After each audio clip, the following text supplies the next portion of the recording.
네, 반갑습니다. 두 번째 보니까 조금 더 편안하고 친숙해 보입니다. 반갑습니다. 어, 이제 현대인을 위한 마음챙김 명상의 두 번째 시간으로 첫 번째는 명상이라는 게 얼마나 어려운지, 왜 어려운가에 대한 이야기를 했고, 두 번째는 이제 그렇다고 하면 불교 명상은 어떻게 시작됐고 어떤 과정을 거쳐가는가부터 해서 역사와 철학과 과학을 한번 점검해 보는 시간을 갖도록 하겠습니다. 개인적으로 저는 대학에서 역사학을 전공했고요. 그다음에 이제 대학원에서 이제 불교 철학을 석사 과정을 공부했습니다. 그러다 보니까 항상 역사가 얼마나 중요한지를 알고 있습니다. 그다음에 역사를 하다 보면 철학이 나오게 돼 있습니다. 역사와 철학을 보면 이제 반드시 방법론이 나오면서 어떠한 과정으로 이렇게 일이 이루어지는가에 대한 과학적인 구조가 나오게 되어 있습니다. 우리가 처음에 남녀가 만났을 때도 그 관계가 형성되기 전까지는 서먹서먹하지만 관계가 형성된 다음에 사실 제일 먼저 하는 일이 뭐냐라고 봤더니 어떻게 살아왔는가를 서로 이야기하게 되어 있습니다. 역사지요. 그것을 점프하고 연애가 시작되면 이제 이해하기 어려운 상황에 봉착을 하게 되면서부터 다툼이 시작되더라고요. 반드시 역사를 이해해야지만이 그 사람의 성향이라거나 성격, 그 다음에 내 성향, 성격을 전달하는 겁니다. 그러게 되면은 그 사람의 행동 방식, 과학이 나오기 때문에 이해하게 되고 위기를 극복하게 되고 서로 도움을 주고받을 수 있게 되는 겁니다. 그래서 현대사회에서 역사학이라든가 철학이 되게 인정받지 못함이 상당히 아쉬움으로 남습니다. 특히 명상도 마찬가지입니다. 마음챙김 명상을 배우러 들어왔으면 마음챙김 명상과 함께 명상을 할 때 이 마음챙김 명상에 대한 역사라거나 철학이 궁금해지지 않는다면 그 사람의 발전 방향성이라거나 깊이라거나 확산까지가 상당히 힘들 것이다라고 하는 거죠. 그래서 저는 반드시 마음챙김 명상을 전달하고 지도할 때 역사와 철학에 대해서 틈틈이 소개하고 있습니다. 그래서 오늘은 마음챙김 명상의 역사가 어디까지 갈 것인가를 보는데 거슬러 올라가고 거슬러 올라가면 마지막에 남는 경우가 부처님이시죠. 처음부터 부처님은 아니었습니다. 부처님 이전엔 왕자였고 왕자 이전에 어린아이였습니다. 그런데 제가 읽었던 책 중에 마크 앱스타인의 트라우마 사용 설명서라는 책을 봤는데 상당히 신선하고 충격적인 멘트가 있었습니다. 동양의 불자들은 부처님을 교주로 모신 나머지 그의 스트레스라든가 그의 괴로움을 너무 가볍게 여긴다. 자, 그렇기 때문에 마음챙김 명상이 어떻게 시작됐는가에 대해서 너무 높은 수준으로 이해하게 되는 결과에 도달하게 됩니다. 처음부터 부처님이었다고 착각하기 때문에 저 부처님이 가르쳐 준 것이라고 이해해 버릴 수가 있다는 거죠. 그런데 만약에 부처님의 어린 시절부터 시작을 해서 저 명상이 어떻게 등장하게 됐는가를 이해한다면 자기 자신의 괴로움과도 등치시켜 볼 수가 있게 되는 겁니다. 그리고 부처님이 항상 하셨던 말씀처럼 저도 인간이고 나도 인간이다. 저 사람이 했다면 나도 할 수 있다라고 하는 자신감도 생기게 되고 자신감은 곧 인내력을 낳게 될 겁니다.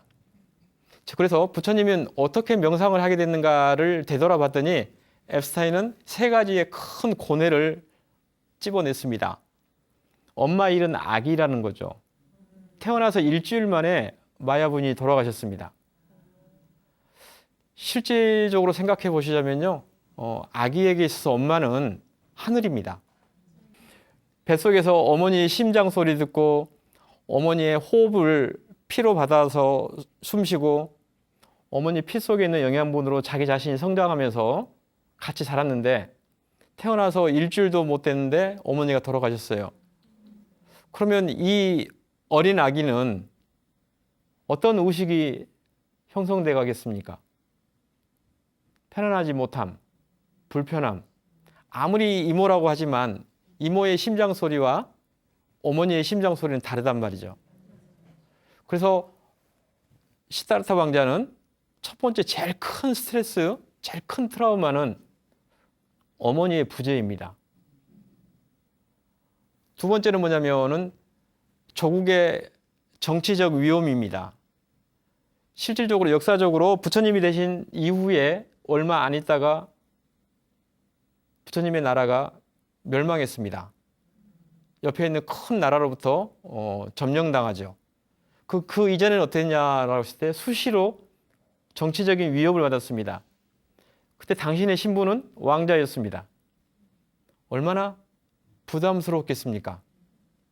너는 잘 돼야 된다. 네가 잘 돼야 이 나라의 훌륭한 정치 지도자가 되고, 그러면 이 어려운 상황에 너의 리더십이 우리의 국민들을, 우리의 국가를 유지할 것이다 라고 하는 압박감은 적지 않았을 겁니다. 두 번째, 조국의 운명, 이게 두 번째라면 세 번째는 자기 자신도 정리가 안 돼 있는 상황인데 결혼하고 애를 낳았습니다. 어쩌다가 부부가 되고 어쩌다가 부모가 됩니다. 여러분도 결혼하신 분이라면 충분히 공감할 수 있습니다. 결혼을 했더니 남편 노릇을 어떻게 해야 될지 잘 모르는 채로 연애할 때와 똑같은 행위를 해요. 여전히 결혼한 다음에도 오빠 동생하고 있어요. 부부 역할을 잘 못하는 거죠. 애가 태어났는데 이거 어떻게 해야 될지를 모르는 거죠. 이런 삶 속의 경험들을 충분히 했던 분들이라면 왕자의 세 가지의 큰 스트레스가 뭔가를 공감할 수 있습니다. 보통 사람들은 경험할 수 없는 어머니의 상실, 조국의 위험, 그 다음 개인적인 삶에 대한 혼란입니다. 이것들이 붓다라고 하는 분이 나는 누구인가를, 삶은 무엇인가를 궁금해하는 원초라면, 우리가 생각하는 그런 교주로서의 붓다가 아니라 인간으로서의 한 사람으로 본다면 충분히 공감할 수 있는 상황이 되는 겁니다. 이 역사 속에, 이 경험 속에 붓다는 출가를 결심하게 되는 겁니다. 괴로움이 클수록 얻는 게 크다라고 했을 때 여러분의 괴로움은 어느 정도 크기가 되는가를 한번 돌이켜볼 수 있는 시간이 됐으면 좋겠습니다. 붓다의 크기는 이 정도였습니다. 그 다음 붓다는 그 스트레스 속에서 마음이 가질 수 있는 세 가지의 큰 모습이 있습니다. 탐진치라고 있습니다. 세 가지를 골고루 인생을 다 통해서 경험했답니다. 붓다가 되기 전까지. 그래서 이게 붓다의 철학인데요. 화려한 궁중생활입니다. 개인적으로 95년에 제가 대학을 졸업한 이후로 제일 먼저 하고 싶었던 것은 성지순례였습니다. 그래서 중국을 통해서 도낭으로 티벳을 지나서 히말라야를 지나고 네팔을 통한 다음 제일 먼저 갔던 곳이 부처님의 궁궐이었습니다. 보통 경에 계절별로 궁궐이 있다라고 이야기했습니다. 그래서 부처님의 그 동네에 가서 궁궐을 직접 봤습니다. 애터를. 뜻밖에도 좀 초라해서 약간 실망을 했습니다. 다행이라면 그곳이 지금 이제 진짜인지 아닌지 인도와 네팔 정부 사이에 뭐 약간의 서로 간에 주장이 있답니다만, 하지만 그 궁궐을 보면서 부처님이 얼마나 호화롭게 살았는가를 알 수 있습니다. 그리고 기록들을 보면 계절별로 궁궐을 가지고 있었고, 바깥쪽에 나가서 괴로움을 경험하지 못하도록 아버지에 의해서 끊임없이 가장 화려한 삶을 살 수 있도록 조건 지어졌답니다. 그분이 가질 수 있는, 우리가 가질 수 있는 이 탐욕의 삶을 충분하게 경험하셨습니다. 그럼에도 불구하고 아까 그 세 가지의 괴로움은 사라지지 않았습니다. 그 괴로움이 사라지지 않았기 때문에 결국엔 29의 왕자는 출가를 하게 되고요. 출가를 하게 되면서 제일 먼저 만났던 수행법이 숲속에 있는 삼매 수행자들입니다. 그런데 이 삼매 수행자들의 특징을 보면 왜 하는가에 대해서 궁극적인 목표의식은 신을 경험하려고 하는 것이다 라는 걸로 갑니다. 철학이 브라만에 대한 경험입니다. 붓다는 브라만을 경험한다고 했을 때 나의 이 스트레스와 나의 이 괴로움이 해결되었는가라는 질문을 했습니다. 하지만 그 질문에 답이 나오지 않았습니다. 그래서 당시에 스승으로 모셨던 그 두 명의 위대한 요가 수행자에게 이 괴로움이 사라지지 않는데 당신들은 사라졌는가라고 질문했습니다. 그랬을 때 두 명의 스승이 비슷하게 대답합니다. 사라지지 않았다고. 그런데 왜 이 일을 계속하고 있습니까? 라고 물었더니 그래도 높이 왔고 그래도 많은 사람들이 나를 따르고 있으니 이 정도로 만족하고 여기서 나랑 같이 있지 않겠느냐라고 권유합니다. 그때 부다는 말씀합니다. 나는 괴로움을 소멸하고 싶은 것이지 높은 지위와 많은 명예를 원하는 것이 아니다. 그럴 것 같았으면 난 이미 왕자였다. 그래서 두 번째 경험을 하면서 어리석음을 경험했다라고 이야기합니다. 자, 세 번째는 이 문제를 해결할 길이 뭔가입니다. 왕자 시절에 온갖 감각적 욕망을 다 수용하고 경험하는데 답이 안 나왔고요. 선정 수행자들 오고 수행을 하면서도 답이 안 나왔습니다. 그러고 있는데 그때 당시에 최고의 수행자들이라고 하는 것은 고행자들입니다. 혹독하게 자기 자신을 몰아붙이고 가장 힘든 상황 속으로 몰고 가서 그 행위들이 업을 씻는 행위라고 했고 그 업을 씻으면 해탈할 수 있을 거라고 하는 철학을 가지고 있습니다. 이것들을 탐진치로 보면은 화를 내는 수행이라고 이야기한답니다. 그 수행을 붓다 역시도 감행했습니다. 그래서 어떻게 표현하냐면 이전에도 없었고 지금도 없고 이후에도 없을 만한 고행을 했다라고 말씀하시고 그 대표적인 게 고행상으로 지금도 저희들에게 전달되고 있습니다. 그 경험을 통해서도 붓다께서 말씀하십니다. 경험적으로 이렇게 숨을 참아본 자가 없고 이렇게 음식을 끊어본 자가 없고 이렇게 움직여보지 않고 부동 자세를 취한 자가 이처럼 드물 텐데 왜 내 마음속에 괴로움은 사라지지 않는가? 분명하게 이것만 말할 수 있다. 괴로움은 아직 사라지지 않았다라고. 그래서 이것들을 경합해 보면은 탐진치를 다 경험하고도 붓다는 괴로움이 사라지지 않음을 경험합니다.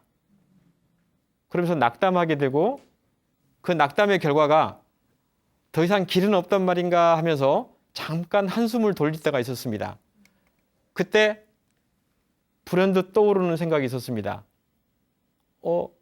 어렸을 때 아버지 정발함과 함께 농경제에 참가했고 아버지께서 열심히 농경제 행사 진행하고 있을 때 당신은 어린 왕자였기 때문에 나무 그늘 밑에서 잠시 회상하고 있었습니다.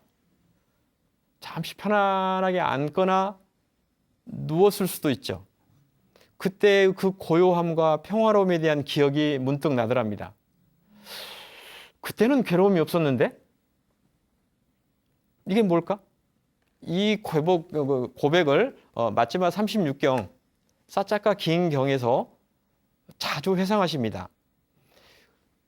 그 고행 끝에 답이 없을 거라고 하는 그 허무함 속에서 잠시 쉬고 있을 때 떠오르는 어릴 적 생각이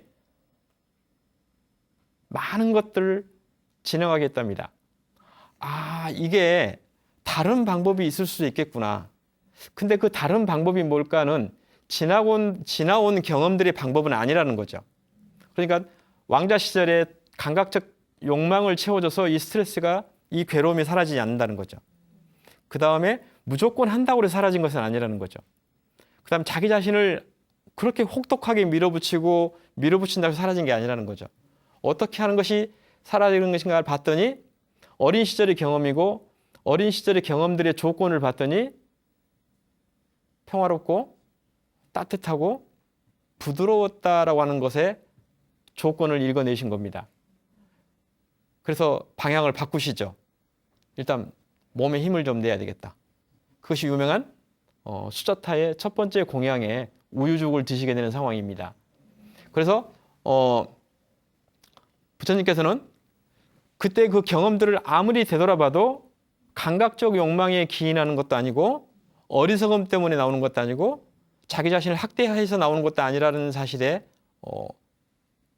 주의를 기울여 두시고 그러면 몸을 회복시킨 다음 새로운 방법을 찾아야 되겠다라고 하는 것이 부처님의 명상법의 대전환입니다. 이걸 잘 기억하고 있어야 여러분들이 앞으로 명상하실 때 부처님하고 똑같이 하셔야 됩니다. 감각적 욕망을 가지고 명상할 필요가 없고요.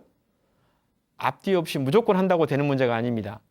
그 다음 자기 자신을 밀어붙이고 자책하고 꾸중하면서 명상할 수 있는 것은 아닙니다. 좋은 조건을 만들고 평화롭게 만들고 따뜻하게 만들어 놓은 상태에서 이것이 무엇인가라고 하는 질문을 할 수 있게 돼야 된다라고 하는 겁니다. 자, 그래서 부처님께서 궁극적으로 이제 깨달음을 얻고 난 다음 정리하신 명상법이 마지막 니까야 118경에 나와 있습니다. 여기 보면 아주 간단하게 나와 있습니다. 숨이 길게 들어오면 길게 들어온다라고 알면 되는 거고요. 숨이 짧게 들어오면 짧게 들어온다고 알면 되는 겁니다. 그 다음 숨이 길고 짧은 것을 알고 나면 그 다음에 어떻게 되냐라고 했더니 숨이 전체가 보이게 되는 겁니다. 전체의 숨이 보이고 나면은 온 몸이 고요해지게 되면서 호흡이 흐르게 된다라고 하는 겁니다. 이렇게 하면서 이제 드디어 부처님께서 선정에 드시고 선정에 드신 다음에 지혜가 발현하고 지혜가 발현한 다음에 이제 사성제 팔정도라고 하는 그런 진리를 이해하게 되는 겁니다. 이때 제일 중요한 것은 괴로움이 소멸됐다는 사실입니다. 사성제는 고짐멸도입니다. 고는 괴로움이고 괴로움은 집착에서 나왔고 이것은 소멸될 수 있고 이걸 소멸하기 위해서는 팔정도를 수행하면 된다라고 하는 걸로 정리되셨고 그 첫 번째 목표인 괴로움의 소멸이 그분의 전부였다는 사실을 우리가 증명할 수 있습니다. 그래서 이 아나파나사티를 수행하게 되면 고진멸도를 경험하게 된다까지가 부처님의 역사적인 그 흐름입니다. 그리고 이 아나파나사티 들숨날숨의 명상을 현대적으로 가장 잘 설명하고 계시는 분이 이제 아잠 브라함이라고 하는 분입니다. 아잠 브라함이라고 하는 스님은 영국 분이시고 태국에서 출가하셨고요. 지금은 호주에서 주지로 계시는 분입니다. 현대 아나파나사티라고 하는 들숨날숨의 마음 챙기는 명상을 가장 잘 지도하시는 분으로 유명하시고 또 세계 들숨날숨의 마음 챙기는 명상을 지도하러 다니는 그런 전법사로도 활동하고 계십니다. 개인적으로는 2011년에 스리랑카에 명상을 갔다가 만나게 됐고 그 첫 만남에 너무 큰 충격을 받았습니다. 한 사람의 얼굴에 세 가지의 모습을 볼 수 있었습니다. 천진난만한 얼굴, 거의 개그맨입니다. 10분에 한 번씩 폭소를 나타내게 하는 개그맨 얼굴. 그런데 수행법을 이야기할 땐 철벽처럼 변합니다. 만약에 수행법을 이야기할 때 이분 앞에 가가지고 없는 이야기 하게 되면 그대로 들켜버립니다.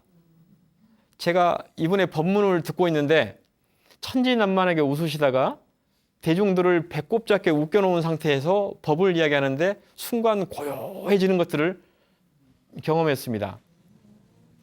저런 분이 존재하시는구나 라고 했고 그래서 저는 아까 우리가 1강에서 말했듯이 탐진치를 조사해보고 싶은 생각이 들었습니다.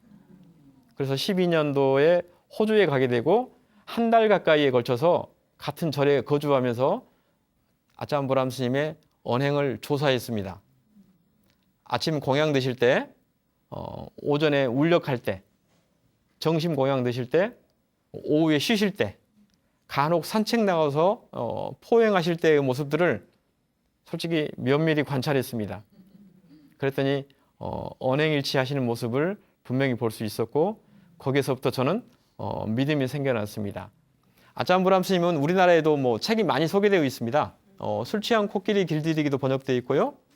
놓아버리기는 아까 118경 아나파나사티 수타를 브라함 스님 버전으로 옮겨놓은 교과서와 같은 책입니다. 그리고 성남물소 놓아주기는 법문집인데 안것대 하던 법문집이고 제가 곰곰이 읽어보니까요. 놓아버리기에 대한 교과서 수준입니다.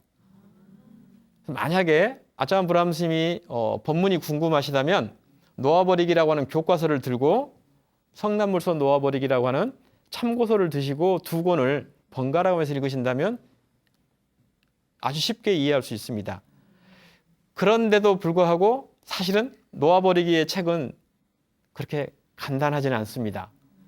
그래서 그걸 더 쉽게 풀어놓은 것이 아무것도 남기지 않는 것이다라고 하는 2017년 법문집입니다. 이 과정들을 한번 제가 설명하면서 명상에 더 쉽게 접근할 수 있도록 해보겠습니다. 이게 브람스님의 놓아버리기에 나와 있는 7단계 명상법입니다. 보는 순간 어렵죠? 3단계부터가 아나파나사티 수타에 나와 있는 경전에 나오는 내용이고요. 1, 2단계가 브람스님이 새롭게 해석하는 장면들입니다. 현재 이 순간 알아차리기, 고요함 속의 현재 이 순간 알아차리기를 해야 호흡을 볼 수 있다라고 하는 설명입니다. 저것마저도 쉽지가 않습니다. 많은 분들이 저 단계를 설명을 들을 때 환희심이 넘치지만 자, 앉아서 현재 이 순간 알아차리기 하는 순간에 이미 절벽입니다. 브람스님도 그걸 인지하셨나 봅니다. 당신은 이 과정들을 통해서 수련의 진전이 있었지만 주변에 제자들 사이에 많은 어려움을 인지하시고 많이 변하셨더라고요. 2017년 1월에 브람스님을 새로 만나고 브람스님의 법문을 듣는데 정말 저분이 변했다는 것을 확인할 수 있었습니다. 1, 2단계 설명하기 이전에 평화로워야 된다는 이야기를 끊임없이 반복하셨습니다. 물론 그 전에도 친절해야 된다, 부드러워야 된다, 따뜻해야 된다는 법문을 분명히 하셨습니다. 하지만 수행법에 들어오셔서는 살짝 강조하는 부분이 약화되어 있었던 것이 현실이었는데 2017년 법문을 하시고 11일 명상을 지도하실 땐 굉장히 강조하셨습니다. 그래서 저희 같이 참가했던 스님들끼리 스님도 변하셨구나라고 하고 변하니까 너무 좋았습니다. 실질적으로 제 경험에 의하면 스님이 법문 10일을 하시는 동안에 제가자들하고 호주에서 법문할 땐 이런 식으로 법문하십니다. 첫날 법회가 진행되면 일정을 다 소개하신 다음 이 일정표는 여러분들이 여기 올 때 이해하기 위해라고 제시하는 것이지 반드시 따라서 하라고 하는 일정표는 아닙니다. 여기 오시는 걸로도 충분하고 이미 왔으므로 충분합니다. 가는 그날까지 편히 쉬길 바랍니다. 특히나 이 스님이 계시는 그 리트릿 숙소는 따뜻한 물이 아주 잘 나오기로 유명합니다. 핫샤워 할 수 있기 때문에 샤워 마음대로 하시고요. 그 다음에 주변이 호주 얼마나 그 대륙이지 않습니까? 주변이 산책하는데 한 1시간 정도를 산책할 수 있는 그 숲속입니다. 그래서 9박 10일의 법문이 진행되는 동안에 출석할 일은 없고 출석을 부르지도 않는다. 지금부터 자유롭게 9박 10일을 있다 갔으면 좋겠고 단지 하나만 지켜달라고 요구하셨습니다. 침묵. 저녁에 법문 질의응답 시간을 뺀 나머지 시간은 침묵해 주기를 원하셨고 그거 외에는 자유롭게 하기를 원하셨습니다. 그래서 분명히 부드럽고 친절하고 따뜻했지만 법문은 따뜻했지만 수련법에 들어가면은 어려웠습니다. 그런데 2017년에 만났을 땐 법문 속에서도 따뜻했고 수련법 속에서도 따뜻했습니다. 어떻게 하냐라고 했더니 평화롭게 해야 된다는 말을 끊임없이 반복하셨습니다. 그러시면서 나오는 게 피소메타였습니다. 우리 자동차를 타면 자동차 엔진에 움직이는 RPM을 느낄 수가 있죠. 그것이 메타기 아닙니까? 측정기입니다. 그 측정기를 보면 차의 상태를 읽어낼 수 있습니다. 고요한지 힘을 내야 되는지 아니면 불안한지를. 그것처럼 명상을 할 때 제일 먼저 해야 될 일이 뭐냐면 눈을 감고 몸과 마음을 보면서 몸과 마음에서 평화로움이 완전하게 들어올 때까지 어떠한 기법도 사용하지 말라고 말씀하는 겁니다. 그래서 우리는 이제 이 평화로움에 대해서 경험하고 이해하고 접근에 들어가야지만이 된다는 것을 알게 될 겁니다. 항상 말씀하신 것이 있습니다. 명상은 마음으로 하는 것이지 몸으로 하는 게 아니라고. 당신의 경험 속에서도 몸은 어떠한 형태가 돼도 상관없지만 마음은 반드시 깨어 있어야 된다고. 그런데 우리 동부아시아의 전통에 의하면 몸에서 마음이 나올 수도 있으니 허리를 반듯하게 세워라라고 하는 전통이 있습니다. 그렇게 들어가기 시작하면 이미 경직과 강직과 긴장이 들어갑니다. 오랜 시간 버틸 수가 없습니다. 그렇게 되면 힘들죠. 그렇게 해서 보통 명상 집회 모임에 가게 되면 보통 시간을 50분, 60분 정해놓고 명상을 하게 됩니다. 허리 세워놓고 50분 있으면 처음은 할만합니다. 2번 하고 3번 하게 되면 이제 버텨야 됩니다. 버틴 다음에 어떻게 될까요? 힘들죠. 겨우 1박 2일 어떻게든 버팁니다. 3박 4일 왔으니까 버티죠. 도중에 하차하면 많은 손으로 지적받습니다. 도중 하차했다고. 여기까지는 좋습니다. 집에 돌아간 다음 2번째 명상 가자라고 하면 안 간다고 말하지 않습니다. 바쁘다고 말합니다. 그리고 분명하게 여러 가지 이유가 있습니다. 그 이유는 너무나 합리적이고 너무나 명백해서 내가 명상을 싫어하는 게 아니고 내가 명상에 어떤 능력이 없는 게 아니고 일이 바빠서 못 가고 일이 있어서 못 가기 때문에 다음에 꼭 갈 거야 라고 하는데 죽을 때까지 안 갈 수도 있습니다. 이게 현재 명상의 현실이라고 봤고 브라함 스님께서는 그 문제에 대해서 정확하게 점검하고 들어오신 것 같습니다. 평화롭게 하라. 가장 기억에 남는 질문 중에 질의응답 가운데 이런 질문이 있었습니다. 몇 시간 명상을 하는 게, 얼마나 명상을 하는 게 가장 좋습니까? 라는 질문이 있었습니다. 2012년 호주에 있을 때 그 질문이었고 저도 되게 관심이 순간 주의가 이렇게 기울였습니다. 어떻게 대답하시나 보자 하고 듣고 있었더니 이렇게 대답하셨습니다. 명상은 얼마나 하느냐가 아니라 어떻게 하느냐입니다. 그래서 명상은 앉는 데 목적이 있고 앉았으면 이미 됐다라고 말씀하십니다. 심지어 앉지 않아도 괜찮다고 얘기하셨습니다. 당신도 첫 출가했을 때 말라리아에 걸려가지고 고열 속에서 설사와 함께 침대에서 이렇게 누워있다가 명상에 들어갔다라고 하는 경험을 기억하시면서 충분하게 마음의 중요성을 강조하셨습니다. 피소메타는 그 이야기입니다. 그래서 여러분들에게 주의할 건 뭐냐면 자세에 너무 신경 쓰지 마시고요. 중요한 건 마음이고 마음을 가지고 명상에 들어가는데 마음이 평화롭게 되기를 유도하셔야 된다라고 하는 겁니다. 마찬가지로 스리랑카에서의 9박 10일도 평화로움 속에서 명상이 진행됐고 많은 분들이 그 명상 속에서 행복해하는 상황을 경험하고 체험하시면서 명상 모임이 종료됐었습니다. 2012년도 그랬는데 17년에도 똑같은 현상을 2번을 경험하면서 제 스스로도 명상이 얼마나 중요한가. 그런데 그 명상이 정말로 중요하게 작동하려면 마음이 얼마나 부드러워야 될 것인가가 밑그림이 깔려야 한다는 사실입니다. 자, 그러면 우리가 2번째 평화로움이 가득한 명상을 경험해보는 시간을 갖도록 하겠습니다. 네, 그러면 평화로움이 가득한 호흡 명상을 직접 경험해 보도록 하겠습니다. 이 과정은 제 개인적인 경험과 브라함 스님의 친절이 같이 결합한 그런 명상법입니다.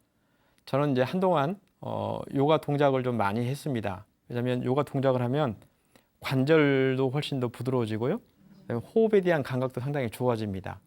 이 저의 경험과 브라함 스님의 친절이 어떻게 결합돼서 부드럽고 친절한 평화로움이 가득한 명상인지를 같이 한번 경험해 보도록 하겠습니다. 첫 번째 앉아서요. 자, 나비 자세를 한번 취해 주십시오. 두 발바닥을 반듯하게 붙이고 두 무릎을 가볍게 움직이면 이 관절들이 앉아서 편안하게 앉을 수 있는 그런 관절들의 구조를 갖출 수 있게 됩니다.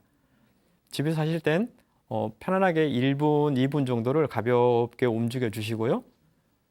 이 다음 동작은 이제 현자세라고 있습니다. 오른발을 바깥쪽으로 다 꺾어서 이제 앉아 있을 때의 관절의 방향을 바꿔주는 겁니다.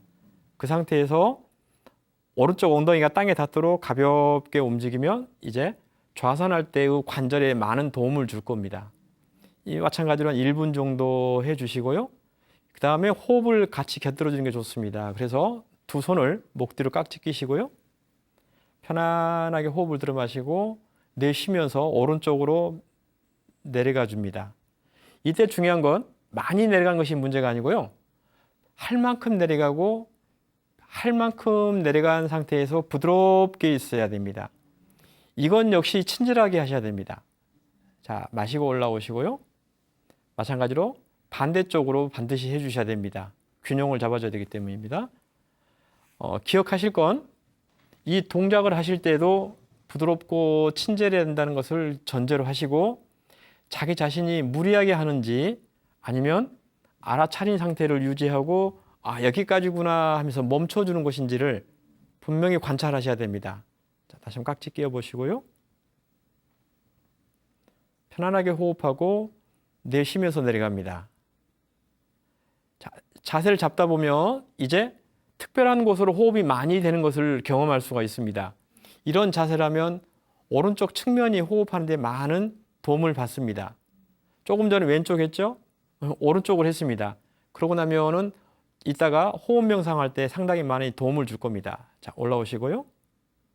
네, 풀으십니다. 그리고는 이제 충분하게 움직였기 때문에 명상 자세를 갖춰보도록 하겠습니다. 보통 경전에서는 결과부자를 막 하라고 하는데 실질적으로 그런 경우는 너무 강력합니다. 그래서 편안한 자세를 갖는 게 중요합니다. 그래서 엉덩이, 무릎, 발목이 자기가 갖출 수 있는 정도를 갖추는 게 좋고요. 지금 보여준 것은 평자라고 하는데 이렇게 편안하게 해도 괜찮습니다. 어느 분은 반가부자를 해도 괜찮습니다. 자, 그러면 여러분은 그 자세에서 이제 엉덩이만을 한번 떠올려 보시고요. 엉덩이가 땅에 어떻게 닿아 있는가를 봐주시면 됩니다. 그 다음에 첫 강의에서도 했던 것처럼 기반이 토대가 갖춰져 있으면 꼬리뼈에서부터 엉덩이, 허리, 등, 목, 머리가 어떻게 세워져 있는가를 한번 가만히 느껴보세요. 스스로. 그 순간에 굽어져 있는지 기울어 있는가도 알 수 있을 겁니다. 그럼 세 번째는 팔과 손의 몸통의 가지 역할을 하는 것입니다. 편안하게 누르뜨려져 있는지 이렇게 불편하게 있는가를 보시고요. 어디다가 놔야 나의 평화로움이 향상될 것인가에 주의를 기울이셔야 됩니다. 멋진 자세가 아니라 평화롭고 부드러운 자세를 취할 수 있는 손의 위치입니다.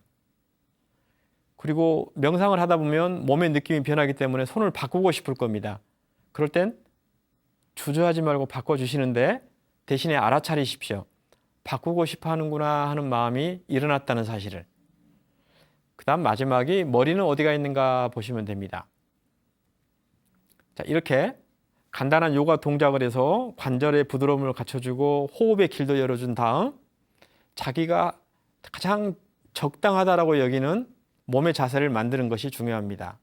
자, 여기까지 됐으면 이제 몸의 감각 알아차리기와 친절한 몸을 만들었습니다. 자, 그러면 그 다음부터는 눈을 감으시고요. 그냥 호흡을 바로 보라고 하는 순간 어디서 어떻게 볼 것인가 라고 하는 답답함이 있습니다. 그래서 친절하게 여러분들에게 호흡을 가르쳐 드리도록 하겠습니다. 자, 지금부터는 간단하지만 여러분들의 호기심을 유도할 만한 호흡의 멘트를 제시해 보겠습니다. 윗입술과 코끝 사이에 호흡의 출입구가 있습니다. 호흡의 출입구엔 두 개의 문이 있습니다. 오른쪽 문과 왼쪽 문. 어느 쪽 문으로 호흡이 더 많이 출입하고 어느 쪽 문은 호흡이 막혀 있는가를 관찰해 보십시오. 50대 50의 균형 감각을 가지고 호흡이 흐르는 경우는 거의 없습니다. 비스듬하지만 차이가 있고 어느 경우는 차이가 많습니다. 윗입술과 코끝 사이에서 두 코의 호흡 흐름을 한번 가만히 관찰해 보십시오.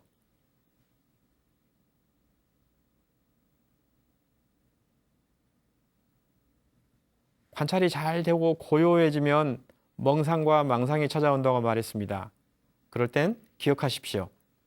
명상 세계에 들어왔구나라고. 고요해졌는데 고요해진 순간 주의력이 약해졌구나 하는 걸로 보시고요. 그럴 때 두 번째로 주제를 바꾸는 겁니다. 들숨과 날숨은 온도 차이가 있습니다. 어느 숨이 따뜻하고 어떠한 숨이 차가운지를 한번 지켜보십시오. 따뜻한 숨과 함께 졸음이 찾아온다는 사실을 알아차릴 수 있으면 더욱 명상이 깊어지는 겁니다. 들숨의 온도와 날숨의 온도를 보시다가요. 이제 잘 됐다라고 되면 세 번째로 호흡의 주제를 바꿔볼 겁니다. 가슴에서 호흡을 느낄 수 있는가 하고 가슴에서 호흡의 감각을 알아차려 보십시오.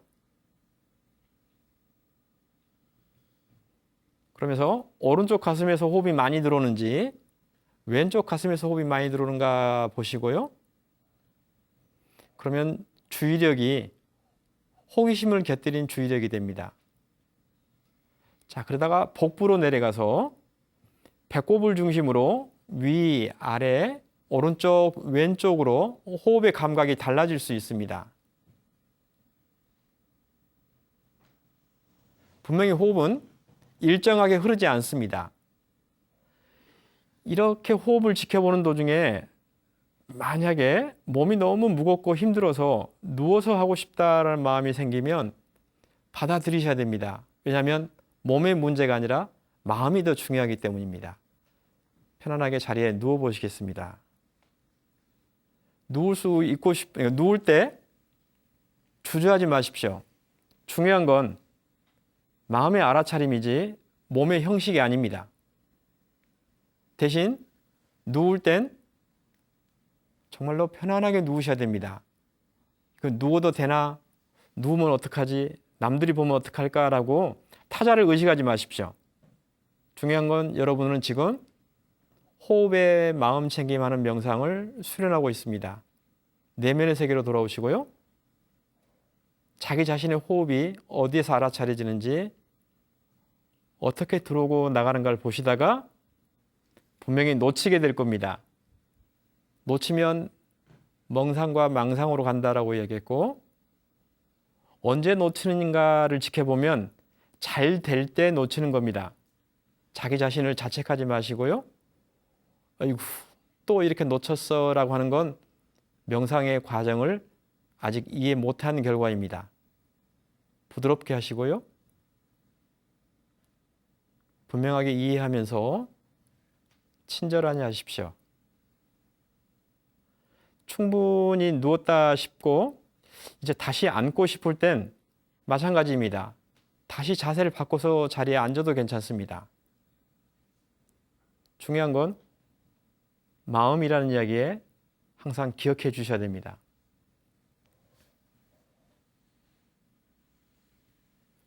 그럼 얼마만큼 명상을 하느냐라고 하는 말에 여러분들이 기억해 주십시오. 몇 분을 하는 게 중요한 것이 아니고 시도하려고 했다는 것 자체가 이미 중요한 것입니다.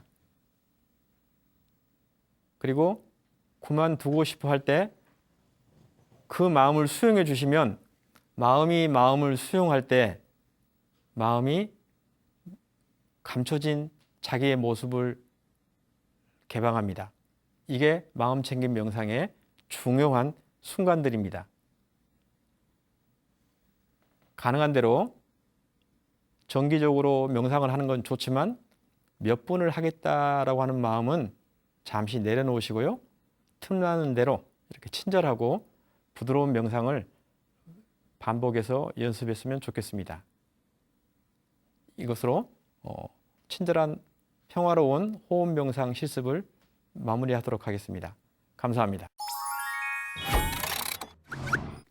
방금 했던 평화로운 명상을 이제 충분히 우리가 경험해 봤습니다. 명상은 하고자 한다고 했을 때 그렇게 쉽게 되는 게 아니라는 이야기를 지난 1강에도 말씀드렸고 오늘도 말씀드리고 있습니다. 그렇기 때문에 어렵다는 사실을 인정하고 들어간다면 어려운 것을 쉽게 할 수 없다는 사실 때문에 자기 자신에 대해서 자책하지 않을 겁니다. 넓은 마음과 친절한 마음을 반드시 기억하셔야 됩니다.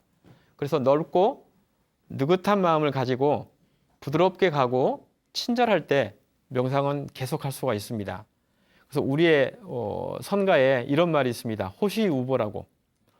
마음은 호랑이처럼 깨어있지만 몸의 행동은 소처럼 느긋하게 가란 말이 있습니다.